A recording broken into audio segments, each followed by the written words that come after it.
Mumtaz TV bersama menegakkan sunnah. Assalamualaikum warahmatullahi wabarakatuh.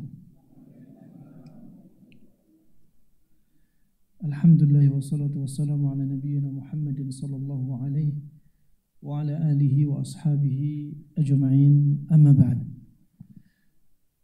Saudara-saudaraku yang saya cintai karena Allah subhanahu wa ta'ala, pada sesi kedua kali ini terkait dengan salat, ana untuk menyampaikan amanah yang telah ditentukan oleh panitia. Antum tahu judulnya nggak?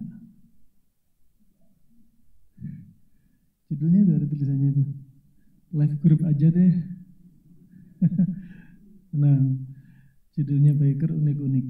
Nah, rahimakumullah, terkait dengan judul ini, live group aja, itu nanti sampai kemana-mana kalau dibahas.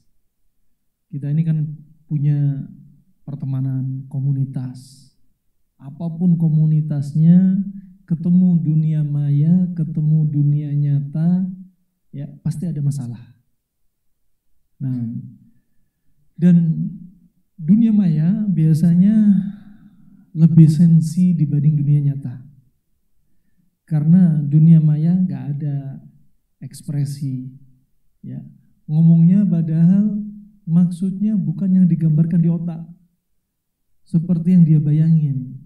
Padahal ngomongnya ngomong yang halus, kalimatnya halus. Sebenarnya maunya itu nasihatin dia atau guyon, tapi karena nggak ada ekspresi, muka senyum, hanya tulisan, responnya lain. Maka setan mudah sekali untuk masuk pintu-pintu seperti ini. Ya, baru ngobrol dikit, gampang kali live group. Ya, pepatah Arab, ada pepatah Arab yang sangat cakep, sangat unik. Tudkhul bi amrik wa tukhruj bi amri ghairik. Ya. Kamu itu masuk dengan kemauan kamu sendiri, dan kamu keluar itu dengan kemauan orang lain. Ya, kalau belum paham ucapan mereka, misal seperti tamu. Kita mau jadi tamu ke rumah orang, siapa yang ingin bertamu? Kan kita orang yang bertamu. Makanya ya, tadkhul bi amrik. Kalian itu masuk dengan apa? Kehendak kalian. Kita mau bertamu kehendak kita. Nah, tapi kalau sudah ketok pintu, kemudian antum masuk, antum nggak boleh pulang kecuali setelah dapat izin tuan rumah. Takhruj bi amri ghairik. Ya, keluar dari rumah harus minta izin sama tuan rumah dong. Nah, harus minta izin sama tuan rumah. Jangan masuk tuan rumah, masya Allah ada kulkas dibuka sendiri langsung. Langsung masuk lantai 2. Wah, ini kita punya adab. Maka ketika masuk, kita punya kehendak. Tuan rumah membukakan pintu. Ketika keluar, ya harus minta izin.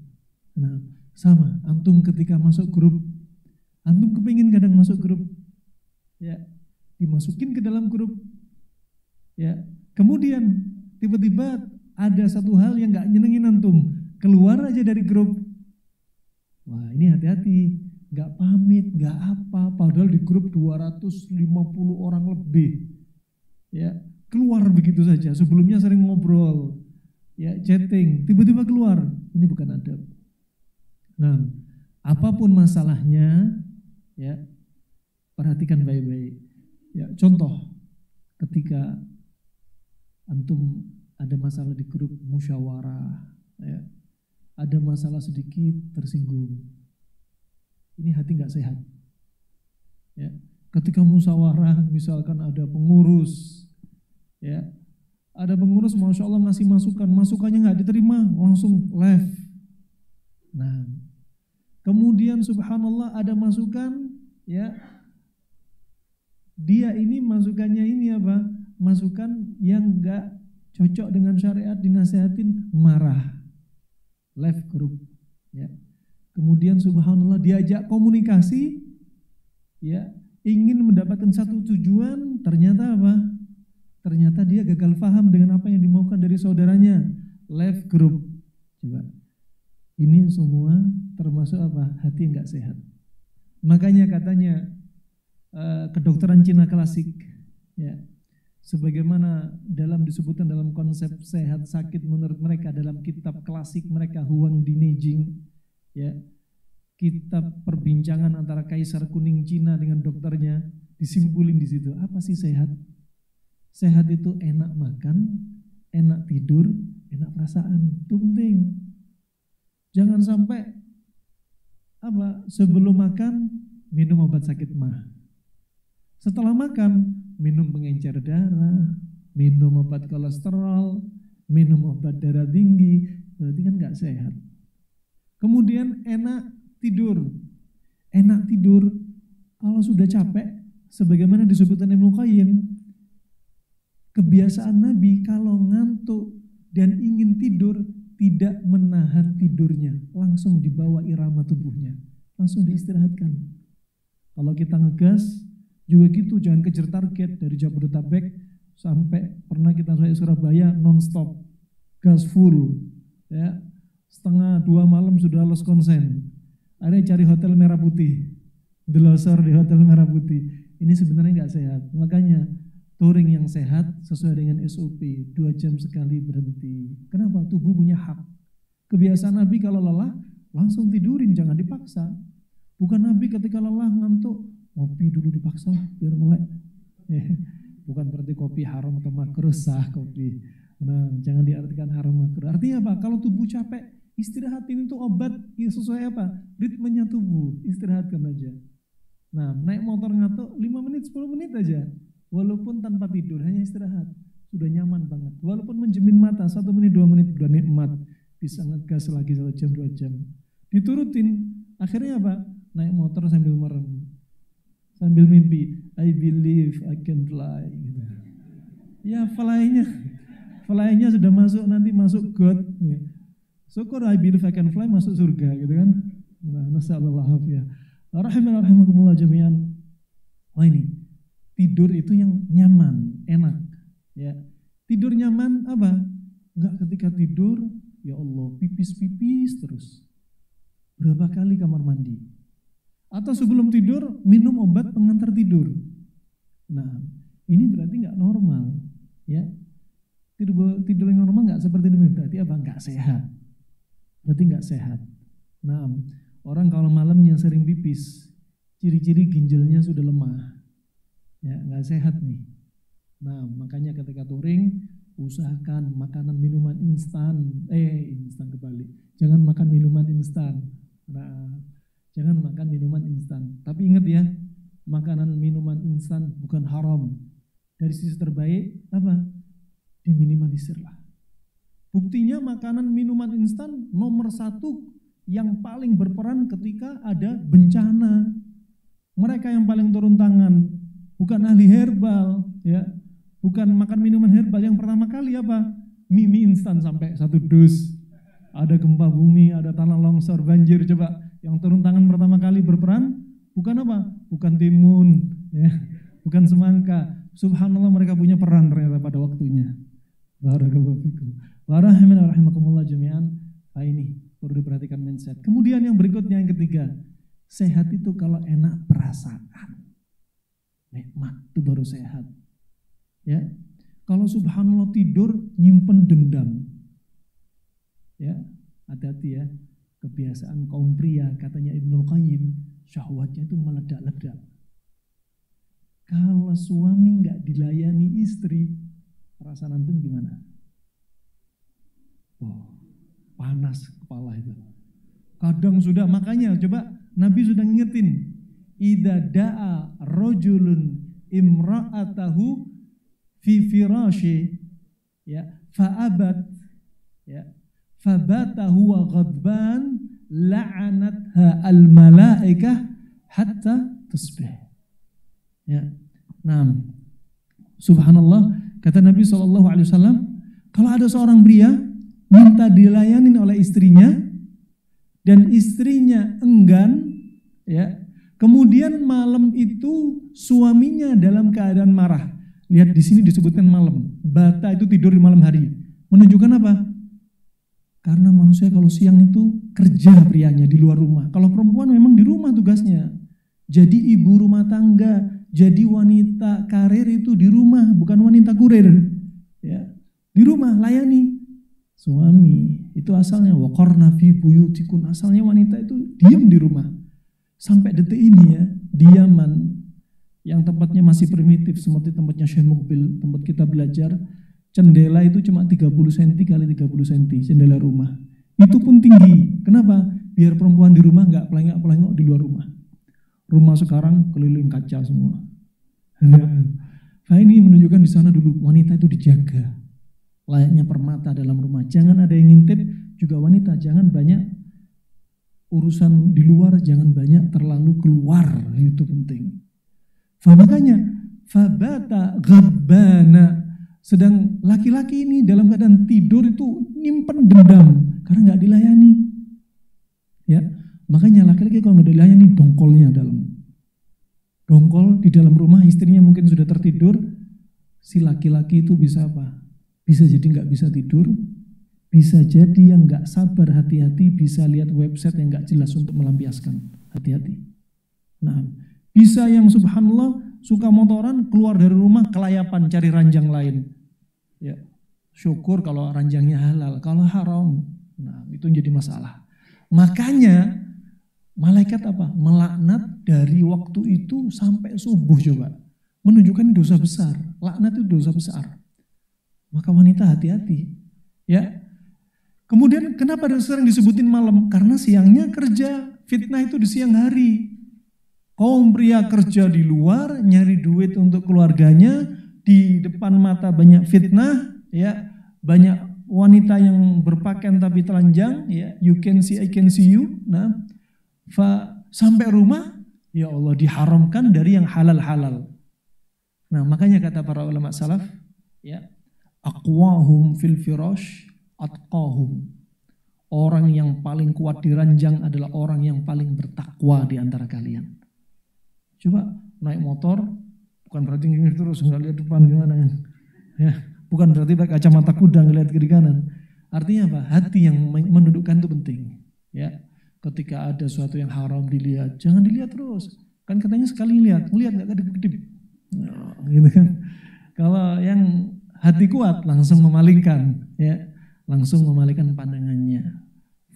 Kuatnya hati di antara iman itu juga barometernya mata ini bagaimana menundukkan pandangan mata dia.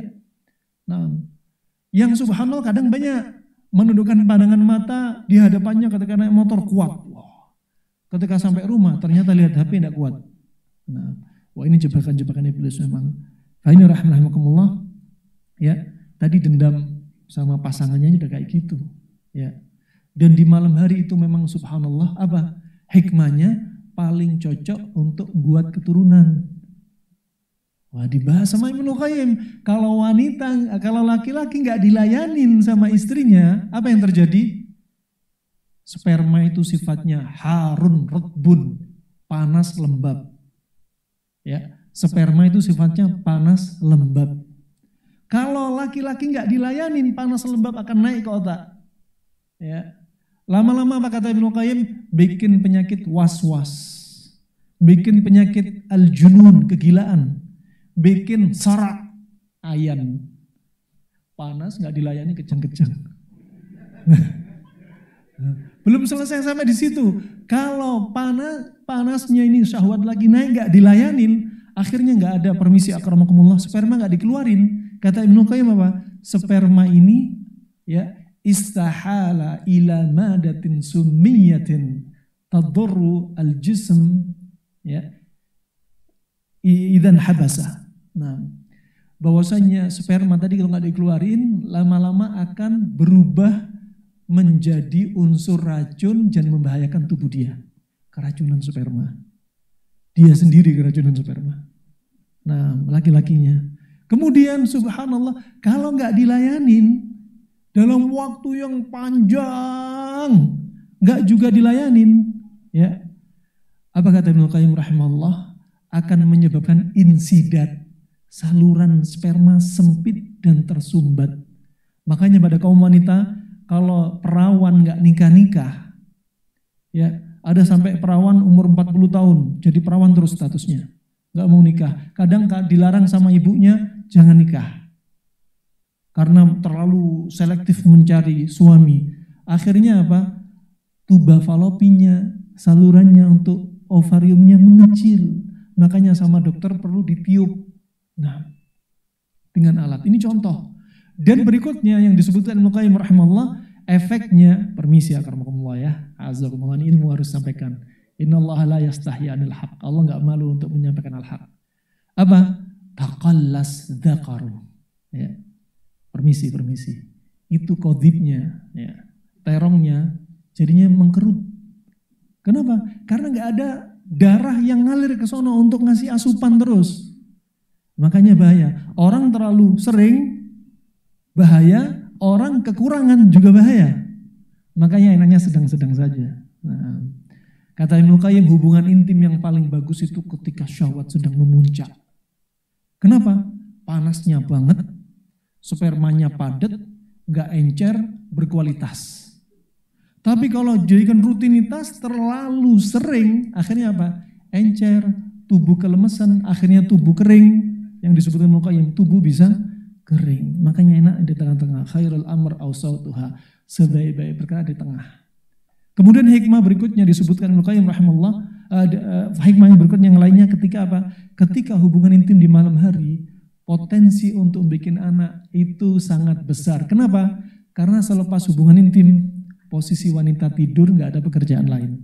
Sehingga sperma lebih ke dalam dan nggak keluar. Lain kalau siang hubungan intim siang-siang, wanita ada aktivitas banyak yang keluar. Nah, itu subhanallah dibahas itu kayak gitu-gitu, nggak dibiarin sama apa ahlul Islam. Ada hikmahnya. Nah, makanya di sini malaikat melaknat wanita yang nggak ngelayani suaminya di malam hari sampai subuh, dilaknat. Di dalam hadits nggak disebutkan kalau nggak ngelayani sampai pagi dilaknat sampai maghrib, nggak ada. Di sini malam. Kenapa? Karena fitrahnya itu mereka tidurnya malam, ya tidurnya malam. Makanya kalau laki-laki nggak dilayanin sama istrinya, akhirnya hatinya sakit, dendam, tidur dalam keadaan benci, dongkol, ya, malaikat sama melaknat, ya. Apalagi nggak dilayani, subhanallah berbulan-bulan. Ada yang nggak dilayani bertahun-tahun, ngelihat yang halal tapi nggak ngerasain yang halal, ya. Daripada seperti ini kondisinya, kemudian ketika dia kerja di siang hari, matanya jelalatan, mending cari ranjang yang lain. Itu penting. Kenapa? Bisa jadi hukumnya poligami wajib kalau sudah kayak gini. Kenapa? Karena akan menjerumuskan kita ke dalam apa? Maksiat. Nah, fa'ini rahmatullah. Ya, daripada coba antum terjatuh maksiat mata, telinga, zina mata, zina telinga, ya. Naudzubillah kalau sampai zina kemaluan itu lebih ngeri, ya. Bilang, ya, anak dulu sempat bilang juga ke,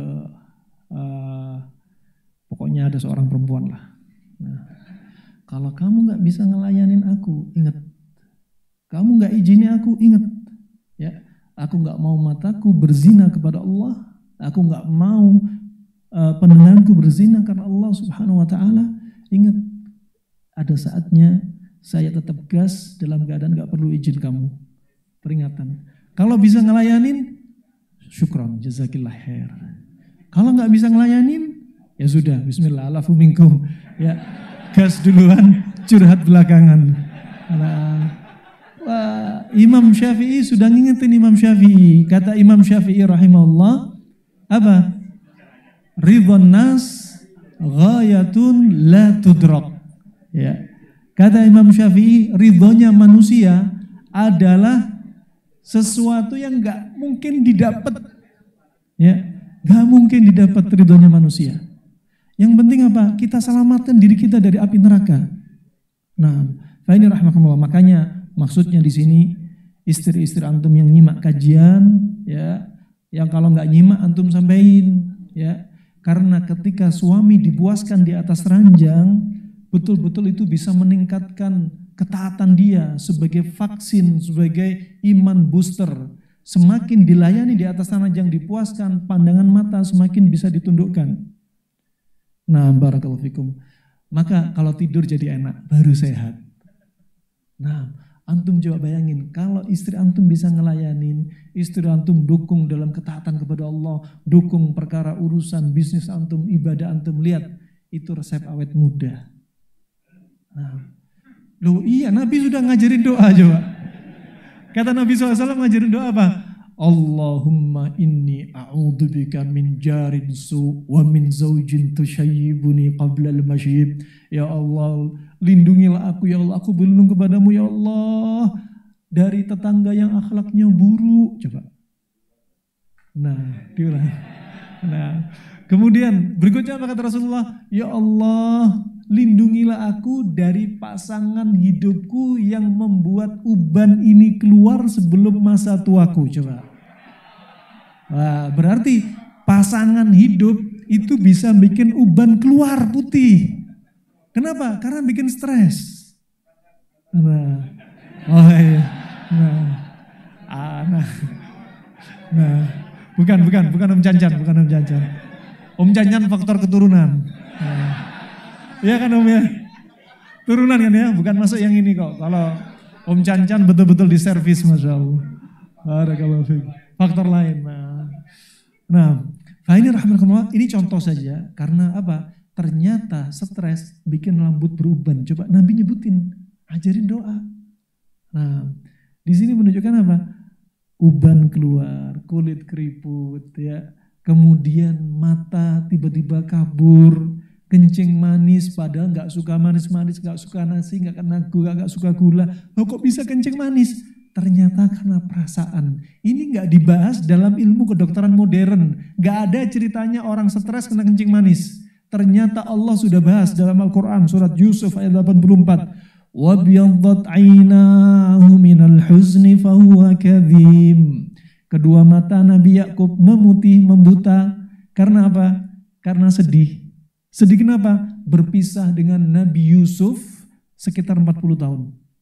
Ya, buta disebutkan muqatil sekitar 6 tahun buta gara-gara 40 tahun sedih. Kemudian karena apa? Panik. Panik berlebihan akan menyebabkan masalah juga. Ya, panik kenapa? Khawatir terjadi apa-apa sama Nabi Yusuf. Kemudian marah. Marah kenapa? Marah sama saudara-saudara Nabi Yusuf. Nah, makanya Nabi Yakub dijuluki apa? Israel. Makanya jangan sebut orang Yahudi, orang-orang Israel. Jangan, itu julukan untuk Nabi Yakub. Dijuluki Israel, ada yang berpendapat karena tersusun dari dua suku kata, Isr dan Il. Isr itu abd, Il itu ilah, berarti seperti Abdullah. Ya. Kemudian ada yang mengatakan Israel itu Isr fil lail, ya, berjalan di malam hari sambil teriak-teriak, ya Yusuf keliling. Hampir tiap malam. Saking khawatirnya. Akhirnya apa? Nabi Yakub membuta. Dibahas oleh kedokteran modern dari Mesir. Ya, diteliti ternyata orang yang sedih berlebihan, panik berlebihan, takut berlebihan, marah berlebihan akan menaikkan adrenalin. Ya, adrenalin naik terus-menerus akan menurunkan insulin. Insulin turun akan menaikkan kadar gula darah. Kadar gula darah terus-menerus naik akan menyebabkan katarak diabetik. Nabi Yakub kena katarak diabetik. Katarak karena kencing manis yang karena sedih. Teori ini subhanallah anak praktekin, dapat beberapa pasien. Ada ibu-ibu, Masya Allah, ya, menantunya datang cerita. Ibu-ibu ini tiba-tiba gula darahnya tinggi, sulit diobatin, minum obat ini masih ngaco aja gula darahnya. Kemudian nggak lama kemudian habis ketahuan kencing manis, tiba-tiba matanya mulai pudar, memutih. Stadium katarak, stadium 1, 2, mulai kacau. Habis itu ditanyai nggak suka gula, nggak suka teh manis, nggak suka nasi, ternyata jarang gitu-gituan, jarang. Ternyata setelah ditanya, apakah ibu ini punya rasa sedih yang mendalam? Iya. Setelah setahun ditinggal suaminya, dia sedih, mikir anak-anaknya, terus Akhirnya kenalah kencing manis dan matanya mulai berdampak. Masya Allah. Coba. Allah sudah sebutkan konsep kesehatan nih. Sedih itu bikin masalah. Nah, daripada kita mati karena sedih, ya, mati karena nggak dilayani, mending kita mati dalam keadaan kita sudah merasakan surga dunia. Nah, kalau nggak dilayani sama istri, masih banyak calon-calon istri. Nah, faitu rahmanakumullah, fahamin pada istri, ya, ini tolong layani aku dengan baik. Ya, makanya Nabi bersabda, ala ukhbirukum binisaikum min ahlil jannah. Maukah kalian kukasih kabar dengan istri kalian yang akan menjadi penghuni surga? Dijelasin sama Nabi. Kata Nabi yang pertama, ciri istri kalian jadi penghuni surga. Sampaikan kepada istri kita. Kadang istri kalau dinasihatin, Ustadz, masa kita terus yang kena semprot? Ya. Suami-suami tuh, Ustadz, kelayapan mulu, gak disemprot. Nah, ini yang pertama, disebutkan Nabi SAW, al-wadud. Istri yang sayang sama suami. Sayang sama istri. Antum mau naik motor ngegas, dibekelin makanan. Masya Allah. Antum mau safar ngegas, malamnya dikasih imun booster, dilayanin dulu. Oh itu penting itu, jadi di jalan tuh kuat matanya itu. Nah penting itu. Nah, wah ini istri yang apa? Al-wadud. Sayang sama suami, sayang sama anak. Kemudian al-walud. Istri yang bisa data dengan izin Allah, dia subur bisa datengin banyak anak. Jangan nikah sama perempuan, ya sudah punya konsep child free. Nggak pengen punya anak, nggak apa-apa deh. Kamu child free, aku cari yang lain deh. Dari anak yang lain, dari panggul yang lain gitu. Nggak apa-apa. Nah, daripada kamu nggak nikah, mending ku nikahi. Aku buka mawar 2, mawar 3, mawar 4 gitu kan. Fa ini rahmanakumullah. Ya al-wadud. Kemudian al-walud bisa punya banyak anak. Ini penting. Kemudian al-aud, istri yang bisa mendatangkan manfaat kepada suami. Termasuk apa? Enggak menolak di atas ranjang. Itu paling penting karena itu menambah ketaatan. Ya. Mas, aku jangan dipoligami, Mas. Oh ya enggak apa-apa. Ya. Asal kamu bisa melayani aku, asal kamu bisa ngimbangin aku. Ya gitu. Ada orang yang syahwatnya meledak-meledak. Kenapa? Karena businya, apinya terlalu kuat. Ya. Kalau manusia apa? Ginjalnya terlalu panas. Orang ciri-ciri ginjal terlalu panas antum lihat. Dia paling nggak mau untuk diem. Ada aja nyapu rumah, nyuci piring, bantu istri, yang aktivitas ada aja itu ciri-ciri ginjal panas. Ya, biasanya ada juga rambutnya mulai banyak yang rontok. Kenapa? Saking panasnya naik otak nih. Nah, wah itu harus dikeluarin. Nah, harus dikeluarin barakallahu fikum. Fa ini rahmatullah, ini sebenarnya dibahas. Walaupun bahasanya unik tapi sangat menarik. Kemudian tadi al-aud bisa melayani suaminya, menundukkan pandangan suaminya. Suaminya bisa menjadi orang yang tambah taat kepada Allah dengan kehadiran istrinya, Masya Allah, sholatnya semakin rajin. Ketika sudah adzan, Mas berangkat ke masjid dong, jangan jadi masbuk, ya. Berangkat, biasakan.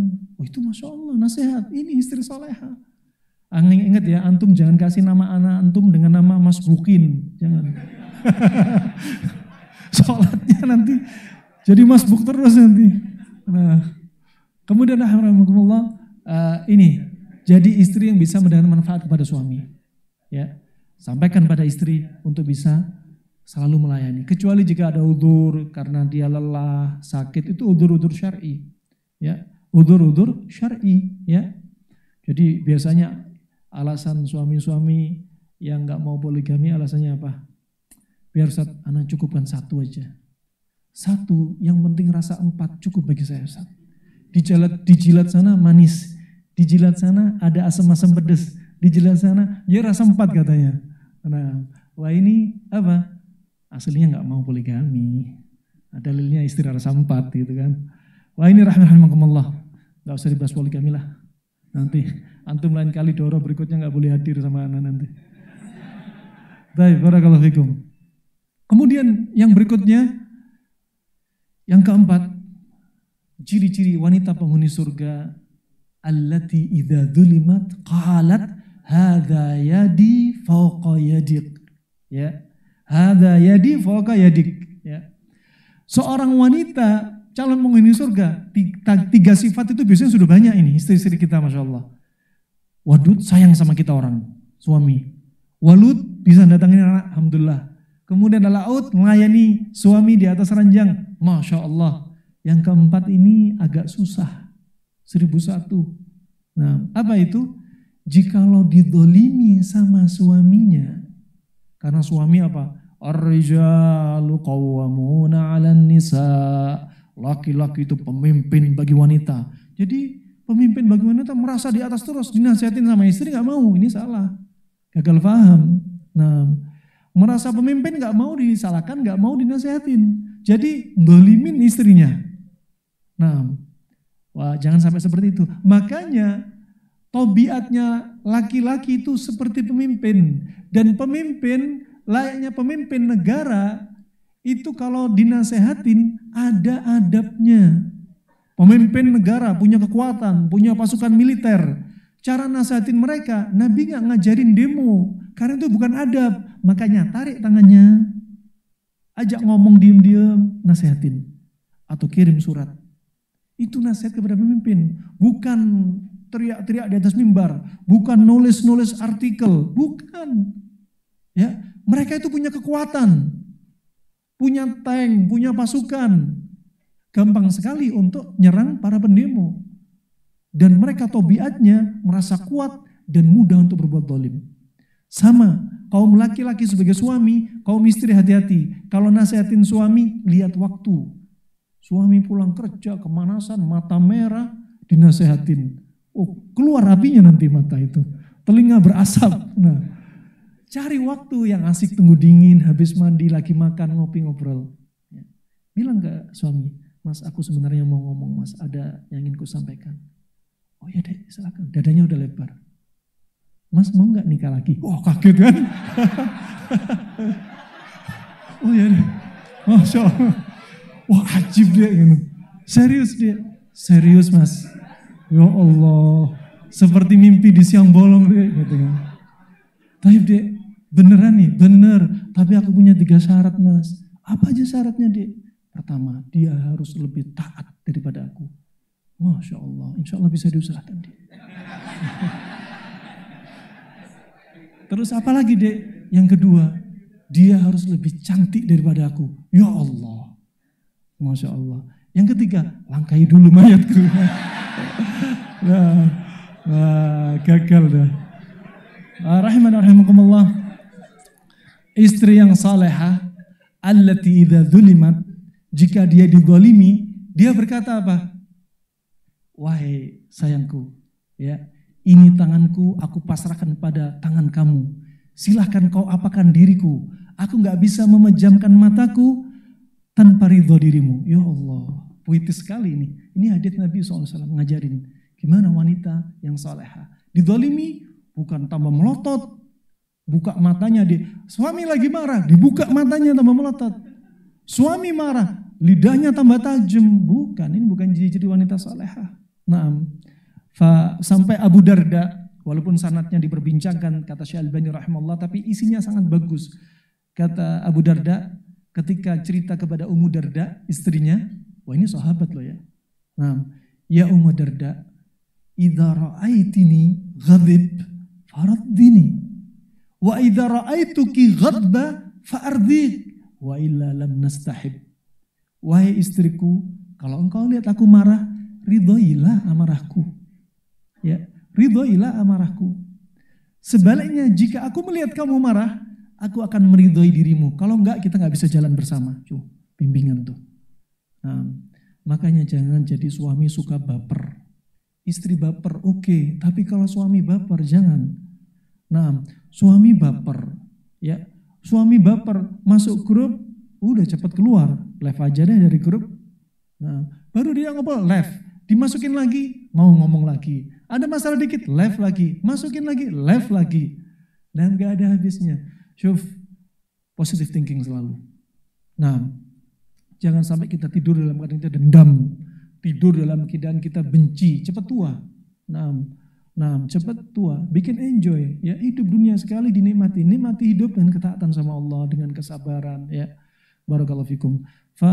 Juga demikian kalau ada musyawarah, jangan merasa paling penting lah, saya punya kedudukan. Jangan.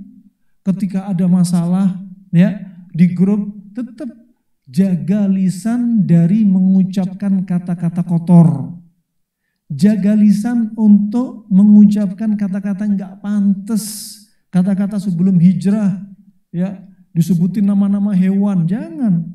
Ya, apalagi Surabaya khas itu dengan 3 kata itu, 3 huruf. Ya, tengahnya O, belakangnya bintang gitu ya. Wah ini bahaya ini. Nah, barakallahu fikum. Bu yang enak itu loh. Coba orang Arab, coba di Arab memang sudah uruf. Kalau ada marah sama teman, ya apa jawabannya kita ketika teman marah? Gak keluar kata-kata hewan-hewan tadi. Aslahakallah. Semoga Allah perbaiki diri kamu. Kan ajib, asyik. Ya, mau ngobrol kita sama orang. Bah, rencana kita touring kemana bah? Habis ini kemana bah? Allah yahfadzuk. Gitu kan, asyik kan ngomong. Tambahi doa, semoga Allah menjaga kamu. Coba sering bacain doa sama teman kita. Apa sih artinya kata-kata hewan tadi? Gak nambah kecuali dosa kita, walaupun itu dosa kecil. Nah, nasallallahu afiyah. Ini ya perlu diperhatikan ya. Tahan jiwa ya. Kata Rasulullah apa? Laisa syadid bisra'ah, walakin syadid liman yamlik nafsahu lil ghadab. Bukanlah orang yang kuat, jantan itu bisa mengalahkan musuhnya. Tapi orang yang kuat itu ketika dia mampu menahan amarah, ketika marah ditahan, itu baru orang kuat. Ya, banyak orang masya Allah latihan fitness, Wira, latihan fitness. Ayo, bentuk tubuh masya Allah latihan fitness. Ya, latihan fitness masya Allah itu penting. Badan kuat tapi hati juga harus kuat. Ya, jangan sampai tubuh masya Allah mukarrak itu bentuk tubuh gitu ya. Kuat tapi tersinggung dikit. Nah, mudah baper, mudah marah jangan. Ya, ini enggak kuat. Kuat hati, kuat fisik. Ya, ada sebaliknya orang yang masya Allah. Ya, kalau dalam teori klasik orang yang masya Allah badannya gelambir-gelambir, gemuk-gemuk gitu, lihat sifatnya dingin, diajak ngobrol enak, adem, kenal. Barakallahu fik. Coba lihat, ini disebutkan dalam kedokteran Cina. Antum lihat, ada orang nih berdiri, badan kurus, tapi perut nyemplik. Itu disebutkan dalam teori Cina apa? Ini ciri-ciri orang yang nyimpan dendam, banyak amarah. Kalau ada orang left group, lihat bentuknya. Ya. Bener nggak ini? Konsep ini bener nggak? Nah, oh iya, ternyata dia lagi ada dendam. Antum lihat, contoh-contoh diagnosa klasik. Antum lihat orang yang nyimpen dendam, nyimpen amarah, suka panik, suruh julurin lidahnya. Ujung lidahnya warnanya merah banget. Disuruh angkat lidahnya ke atas, pembuluh darah itu bengkak di bawah. Berarti ada dendam nih. Obati penyakit hati Anda. Nah, ini apakah ilmu sihir? Bukan, ilmu diagnosa. Selama nggak ada unsur kesyirikan dan itu tajrubah, memang uji coba, dipakai konsep seperti ini. Nah, ini rahmatullah. Wah, orang yang karena sedih, orang karena marah, kenapa rambutnya sering keluar putih? Ya, kenapa sampai terjadi buta di mata? Kalau teori kedokteran klasik dan teori Cina, kalau teori kedokteran modern karena apa? Karena adrenalin naik sehingga mata Nabi Yakub buta tadi. Ya, karena 40 tahun sedih berpisah dengan Nabi Yusuf, hampir 40 tahunan, 6 tahun buta. Karena apa? Karena adrenalin naik, insulin turun, gula darah naik, terjadi katarak diabetik, memutih kedua matanya. Adapun dokter Cina dan dokter Arab bahas dengan konsep yang lain. Ginjal ini layaknya busi, jantung itu layaknya karburator, bensin layaknya darah. Karburator dan bensin gak akan berfungsi kalau gak ada listrik dari busi. Dan busi dalam tubuh kita adalah ginjal. Ketika ginjal ini sudah terlalu banyak dibuang apinya, maka saat itu businya semakin redup. Sehingga aliran api ke jantung semakin sedikit. Makanya darah ke mata berkurang. Darah ke otak berkurang. darah ke telinga berkurang. Antum lihat kalau orang ada masalah anxiety disorder, cemas, panik berlebihan, orang kena GERD, antum lihat. Anda sering telinga berdenging enggak? Iya. Mata agak kabur enggak? Iya. Kepala kelingan enggak? Iya. Sering pipis enggak? Iya. Iya semua nanti. Kenapa? Itu menunjukkan apa? Ginjal ini pengapiannya sudah kecil. Ya, sudah kecil pengapiannya. Makanya Ibnu Qayyim menyebutkan obatnya sedih. Itu apa? Sebagaimana dari hadis Jabir radhiyallahu an riwayat Imam Muslim, at-talbinatu mujimmatun lil fuadi tudhibu li ba'dil huzni. Talbina, tepung gandum itu merelakskan jiwa. Karena orang sedih, orang sakit, kasih talbina, jangan kasih biskuit. Ya. Orang sakit dibawakan asinan. Ya. Orang sakit dikasihkan apa? Menu-menu yang tambah panas. Ya. Ada tambah sedih, tambah panas sedihnya. Kemudian kata Rasulullah apa? Menghilangkan sebagian rasa sedih. Gandum sifatnya dingin, sedih sifatnya panas, plus gandum ini sebagai tonik bagi ginjal, nguatin ginjal. Coba ajib. Nah, jadi pengapian ginjal ditambah sama talbina. Subhanallah. Maka dari itu rahmatullah, jangan suka baperan, jangan suka ngambekan, jangan suka marah. Ya, kalau kita melihat satu kekurangan dari saudara kita di grup, ngobrolnya aneh-aneh, ya, denger di sena aneh-aneh, dimaklumi. Ya.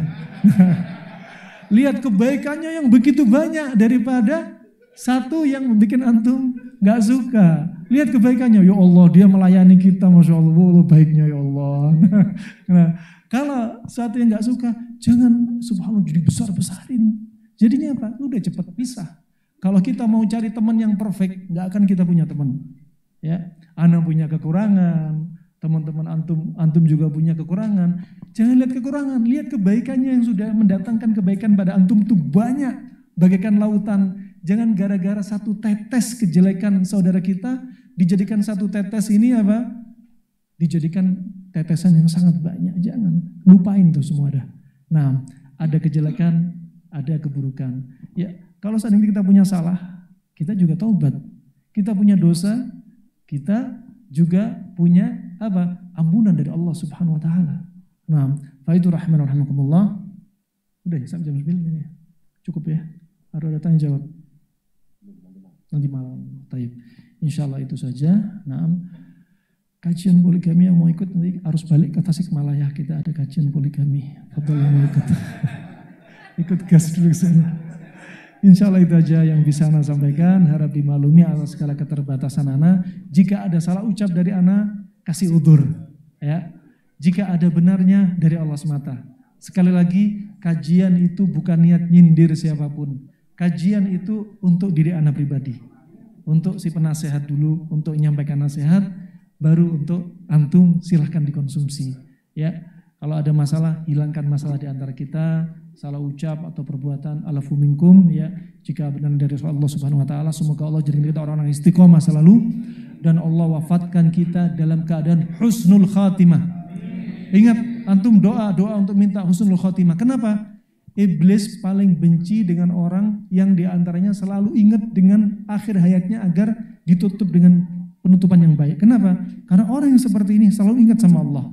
Bukanlah orang ghafil, bukanlah orang yang lalai. Tapi orang yang selalu coba ingat sama Allah sampai ingin meninggal dalam keadaan husnul khatimah. Barakallahu fikum. Semoga amalan ini menjadi pemberat timbangan kita semua di mizan hasanah. Semoga Allah hapus semua dosa kita.